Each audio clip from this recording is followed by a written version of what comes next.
What is the role of deception, fraudulence, deceit, dishonesty, and falsehood in religion?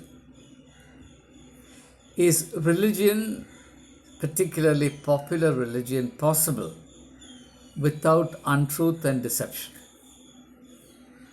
If you are interested in this question, you are most welcome. And I am happy to share some historical context with all of you. And I must first of all reveal why I do so. I do this video particularly for the benefit of a few among us who still believe, for reasons better known to themselves, that my attempt to reveal the historical truths about religion when it gets hijacked by the priestly class, irrespective of which religion it is. Any religion which is hijacked by the priestly class, and every religion is always vulnerable to be hijacked by the priestly class, stands at a serious risk, inevitable risk, I would say, of being corrupted to its core. When I argue this historical thesis, is not my finding, people are inclined to attribute it to my personal grudge towards the priestly class. Now, I have no personal problem if people want to entertain this prejudice, but it's not good for them to do so, because by harboring prejudices, we block our minds against the loving invitation of truth, the liberating influence of truth. Therefore, I feel that I owe it to them, few though they be, to give them the context from which I make these observations and make periodic references to this reality, because this is so very fundamental, and unless and until this reality is grasped in its truth, we cannot really make any progress towards attaining the spiritual freedom which alone can do us any good. Now, I'm going to share with you one or two pages from a very interesting book titled Seekers After God by an author called Farr, F-A-R-R. You can easily get this book from the net. Seekers After God by Farr, F-A-R-R. And I'm going to read to you from page 45, 46, 47. I request you to have the patience to go with me through this text so that you realize that what I am frequently referring to is a fundamental problem of serious magnitude. A problem that has been present and active in the domain of religion from ancient of days. It is not my discovery, it is not a modern issue. Whenever and wherever religion existed, this problem also existed. And a problem as basic, as fundamental, and as universal as this cannot be neglected by us. Now, in this particular passage, the author is dealing with the perversion or the degeneration of religion as it happened in Rome. The religiosity prevalent in Rome around the time of Jesus Christ. That's why it's particularly important. If you're familiar with the contents of chapter 1 of Paul's letter to Romans, you will know the similarity between the two. So there is biblical evidence to what I am saying and what I have been saying. So it's nothing arbitrary, it's nothing personal. There is no personal grudge or prejudice. Now let me take you through these 2-3 pages from the book titled Seekers After God. The author's name is Farr, F-A-R-R. The digital form of this book is readily available free of cost from the net. Please take this book and read. Now, page 45. The common worship was regarded, says Gibbon. Edward Gibbon, the famous author of that classic work in history titled The Decline and Fall of the Roman Empire. I don't think anyone in this group will be unfamiliar with that title. A classic work in history, The Decline and Fall of the Roman Empire. I would rate it together with Arnold Toynbee's A Study of History. So, the common worship was regarded, says Gibbon, by the people as equally true. People believed that all these things were true, but the same was regarded by philosophers as equally false, and by the magistrates as equally useful. So religion, what was the status of religion then? The ordinary people believed everything that was dished out to them in the name of religion as true. Exactly like we do today.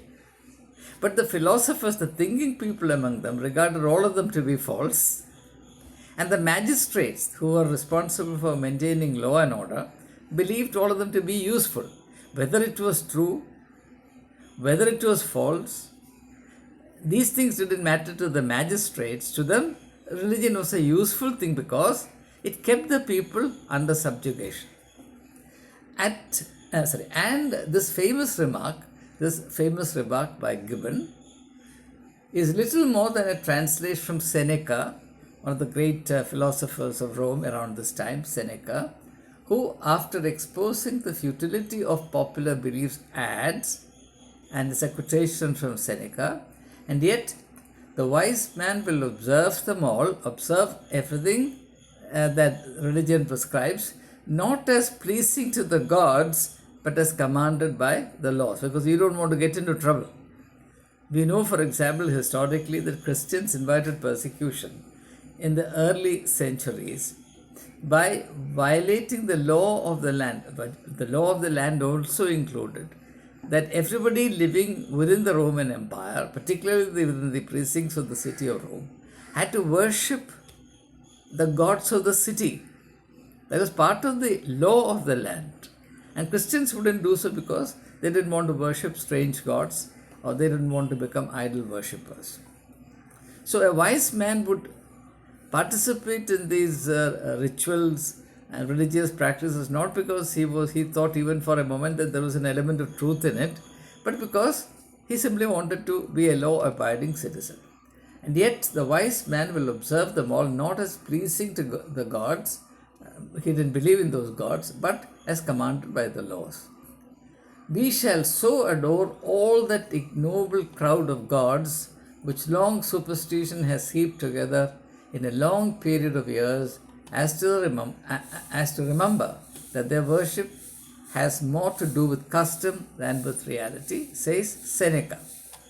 We complied with, we observed all these religious rituals and practices, not because we believed that it had anything to do with God, but because it was required of us to do. Obligation. Again, Seneca continues, because he was an illustrious, this is what the author Farr points out. Because he was an illustrious senator, this is what St. Augustine wrote. Because he was an illustrious senator of the Roman people, observes St. Augustine, who has preserved for us this fragment, he worshipped what he blamed. He worshipped what he blamed. Seneca worshipped what he blamed. He did what he refuted. He complied with the customs, religious obligation and duties which he actually contradicted as a thinker, and he adored that which he found to be false. So he worshipped what he himself knew to be false. This is how popular religion works. Could anything be more hollow and heartless than this? Is there anything which is more certain to sap the very foundations of morality and the public maintenance of a creed which has long ceased to command the assent and even the respect of the recognized defenders? I think we should pause here for a moment. what is the point that the author makes here? That the public maintenance of a creed, which people and even the custodians of the creed, meaning the defenders of religion and the maintainers of religion, have ceased to believe in, but is still imposed on people as a religious obligation. He says nothing is more harmful for developing the moral sense of the people than inflicting this kind of religiosity on them. Now, at this point in time, let me ask this question with my Christian brothers and sisters who are part of this YouTube fellowship. Take the two Christian creeds, the Nicene Creed and the Apostles' Creed. How many of the people who actually recite it, priests and lay people alike, actually know the meaning of the contents or believe in it? Isn't it simply not mechanically repeated without paying any heed to what the contents of the creed actually mean? Is that not a morally reprehensible practice, as Count Leo Tolstoy argued? Tolstoy said, and said emphatically, that making people repeat the creeds without any heed to the meaning and implications thereof is a religious crime. And yet, we attach such tremendous spiritual, pietistic, religious importance to repeating the creed in a very mechanical, habituated manner, which is a great pity. And the religion of decadence that prevailed in Rome at the time of Seneca, more or less the contemporary of Jesus, was exactly like this. See how in 2000 years nothing has changed, right? Okay. Seneca indeed, and a few enlightened philosophers might have taken refuge from the superstitions which they abandoned in a truer and purer form of faith. So because of their thinking capacity, they found relief from the oppressive domination of this superstitious, mindless, priest-inflicted religiosity. Accordingly, says Lactantius, one of the Christian fathers, he has said many things like ourselves concerning God. So, Seneca, because of his thinking capacity, entertained beliefs, religious ideas similar to that of what Jesus Christ taught. He said, Tertullian, one of the church fathers, he utters what Tertullian finally calls the testimony. Let me go to page 46. Testimony of a mind naturally Christian. So Seneca was not a Christian, but he had a mind that was naturally, that is, by nature, similar to the Christian. But meanwhile, what became of the common multitude? Philosophers escaped this rut, this religious degradation, depravity.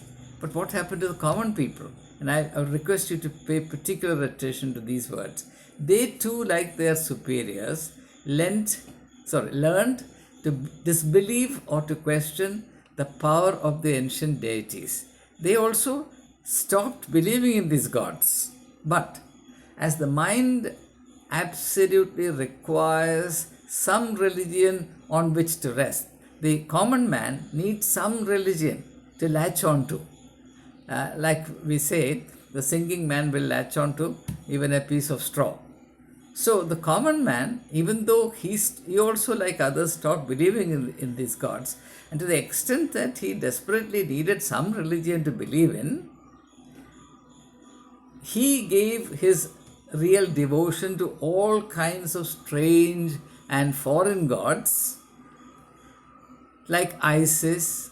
Isis was an Egyptian. Isis and Osiris, these were two Egyptian gods. Isis and Osiris, Osiris.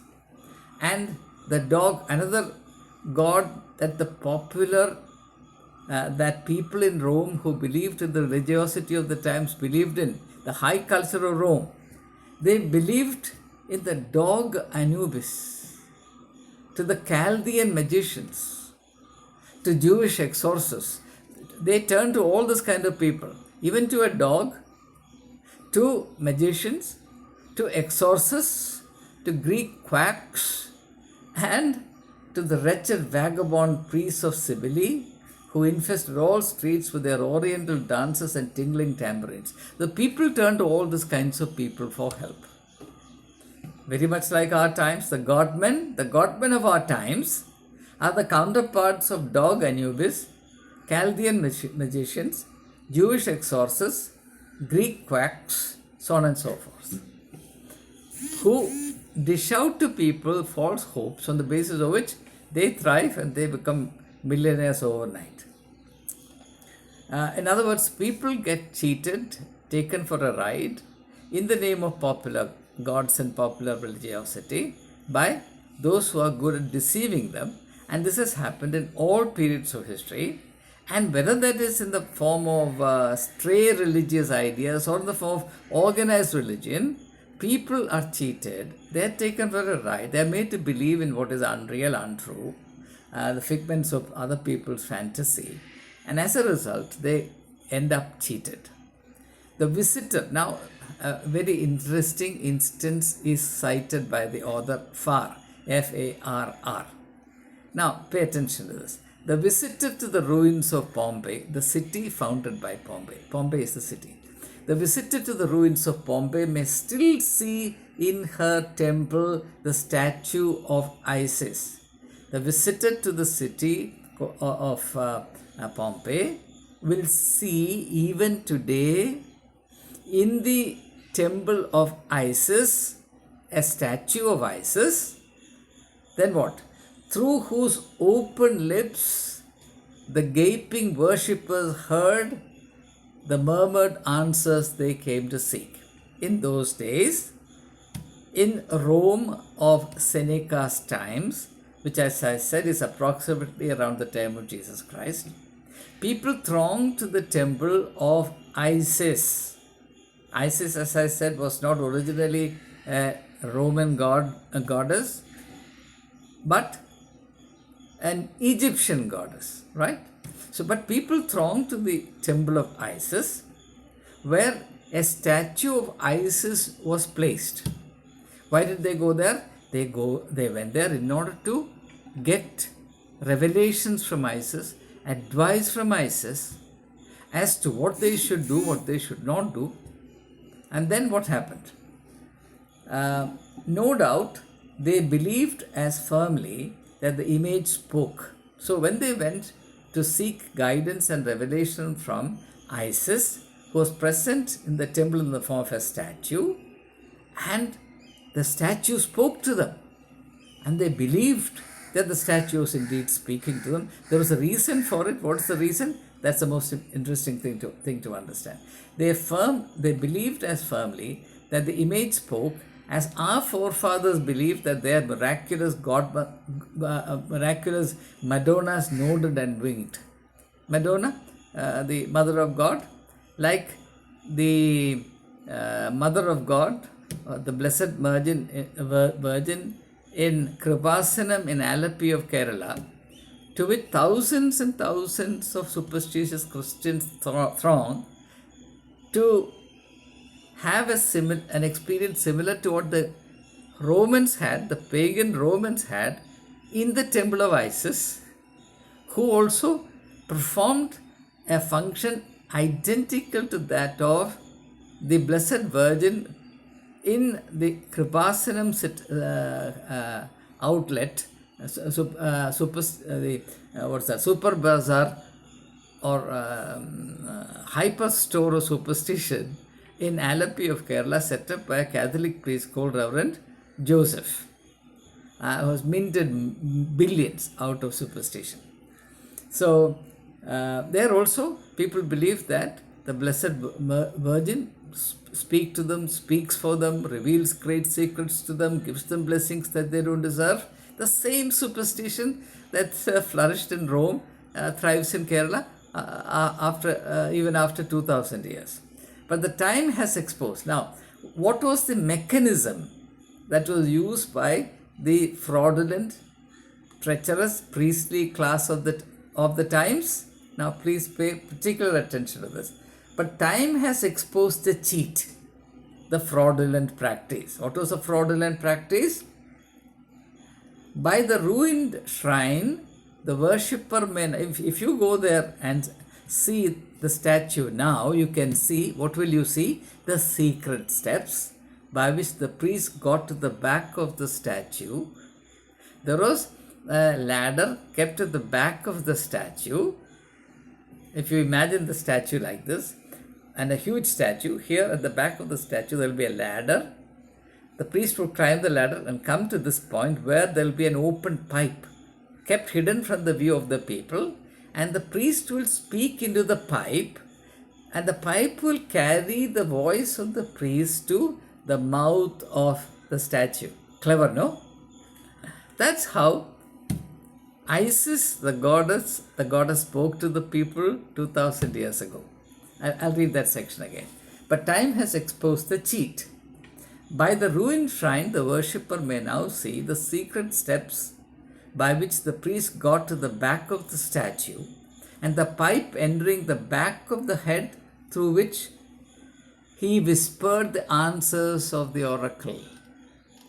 So what the people were made to believe, as Isis, the goddess, speaking to them, revealing profound wisdom and foretelling great fortunes or whatever was going to happen to them, like the godmen of our times predicting what would happen in the future.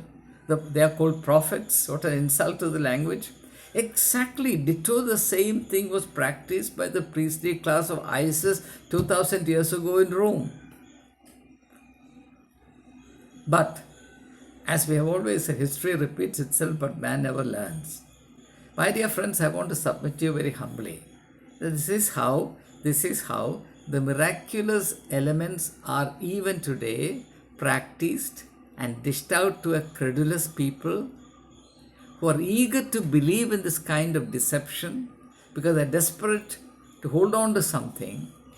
And the more backward a people, the more helpless a people, the more eagerly they will latch on to it.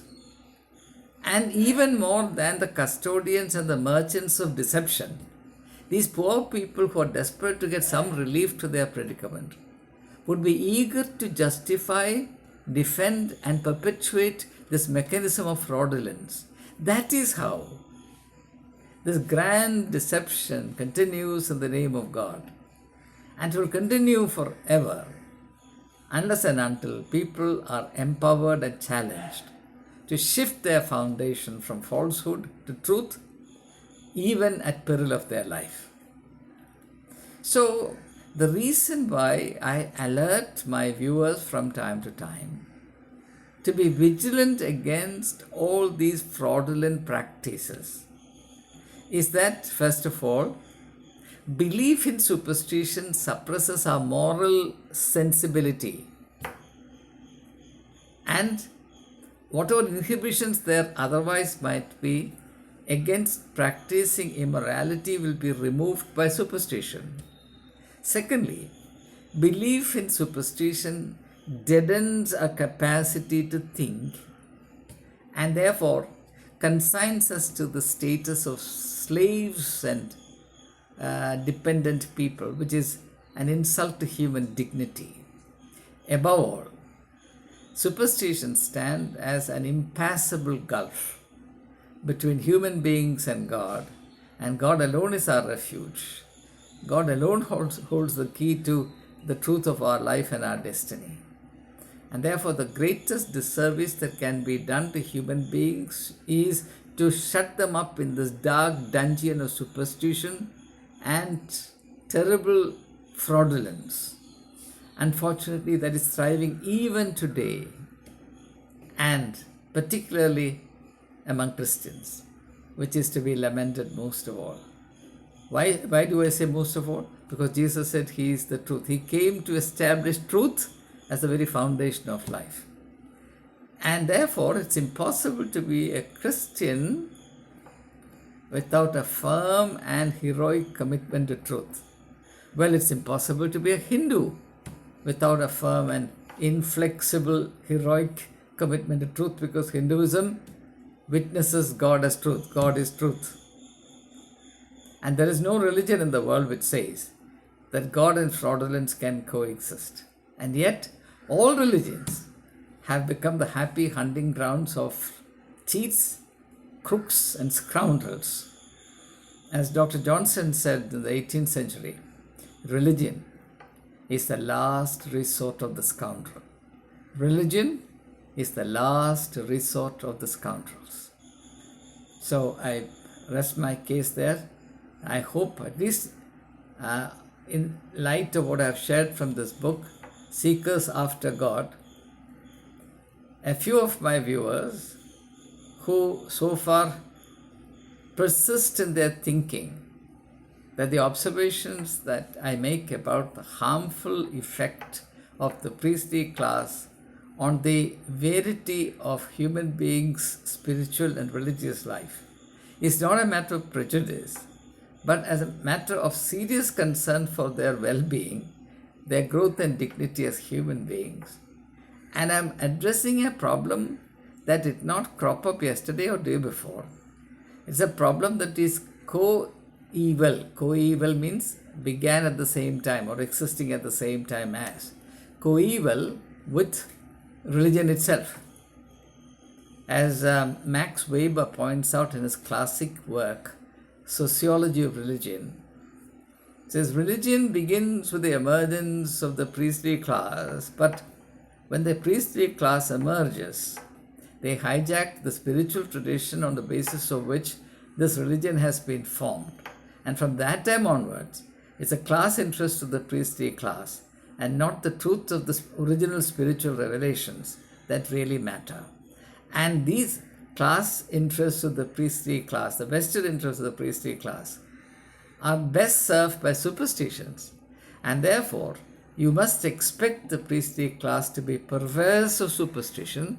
So argued not Walson Thampu, but Max Weber, one of the giants of the sociology of religion the world has seen so far. So for God's sake, please realize that my attempt is not to discredit anyone at all, but to make references to such scholarship as exists, time-tested scholarship, so that people may begin to think and examine their own predicament. After all, what I say cannot sweep you off your feet. You will accept something only if you are convinced that there is an element of truth in it. So if you are completely shut in your minds against truth, then it's a different matter. I have nothing to say to such people. But if you are willing to seek, if you are willing to examine your own experiences, if you are willing to examine with an open mind the compelling evidence that is staring you in the face, striking you on your face from day to day, then I have something to say. So I made only one reference. I can cite hundreds of references, but I need not exhaust everything in one video. Slowly, in a gradual measure, I'll share with you the background of my reading and concern, so that you understand that I have absolutely no personal interest in dealing with some of these aspects of religion. And particularly my fellow Christians who listen to me cannot have this reservation, because after all, Jesus Christ, whom they considered to be the pattern and perfection of their faith, was liquidated by the henchmen of religion. If that is not sufficient to open their eyes about how murderous the vested interest of the priestly class is, then nothing in the world will. Thank you. All the very best.